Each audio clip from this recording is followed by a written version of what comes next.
Developing news in the U.S.'s role in Syria. The U.S. is sending 40 special ops troops to work alongside Turkish troops to contain Islamic State. This comes as the U.S. and Russia work to implement a ceasefire in Syria's civil war. WSJ's Gordon Lubold joins us now with details from Washington. Hi, Gordon. Is this the first time American Special Operation Forces will work with the Turkish military in Syria? Yeah, that's right. For some time, the U.S. has been pushing Turkey to kind of do more against the Islamic State, sealing the border between the two countries. And this particular operation was really under discussion for more than a year. Then about 2 weeks ago, the Turks got ready to do it, asked the U.S. for special operations forces and drones, intelligence and surveillance resources and airstrike support. The Turks were kind of on a fast timeline suddenly, and so they asked that question. White House wasn't ready to to authorize the special forces, but now 2 weeks later, after that initial operation, they said yes, and they've gone in. Do we know what the details of what this joint mission will entail? Sure. You know, this continues the effort to seal the border, which has been a problem because Islamic State militants have been able to use the Syria-Turkish border to transit back and forth. So that's been in a lot of the coalition's interest to seal it up. They are going to work west toward a town of Dubiq in northern Syria, which is where it's a symbolically significant town for Islamic State. They've named their propaganda magazine after the town. It's an important stronghold, small but still symbolically important, and that's where they're going to focus their efforts here now in the coming days. Strategically, it seems as if the fight against ISIS is progressing well. Is that not the case? I mean, it certainly seems as if ISIS may now be on the run.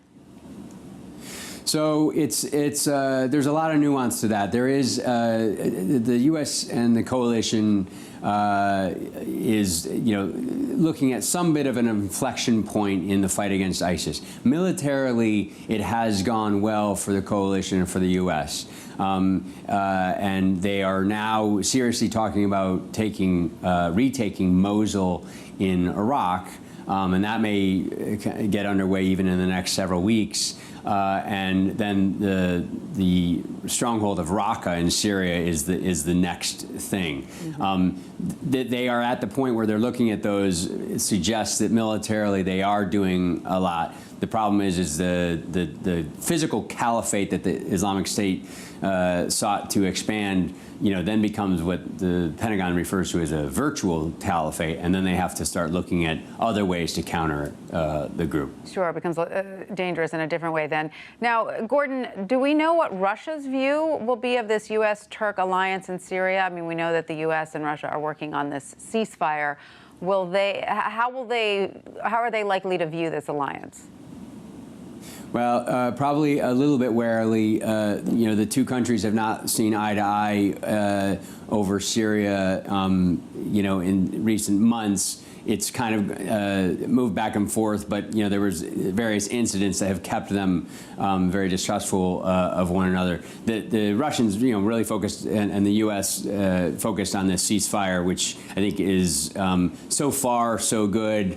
When they get to day 7, the U.S. I think is going to start to, if they've been allowed to roll out this humanitarian aid, which is part of the reason for the ceasefire to begin with, and get some other conditions met, I think we may start to see a much stronger coordination between Russia and U.S. But the Pentagon in particular is deeply concerned about deepening its coordination with Russia, period. But I think this particular operation is kind of as an aside and shouldn't have a big effect on the bigger issue between U.S. and Russia right now. Okay, all right, Gordon, thank you so much for all of that.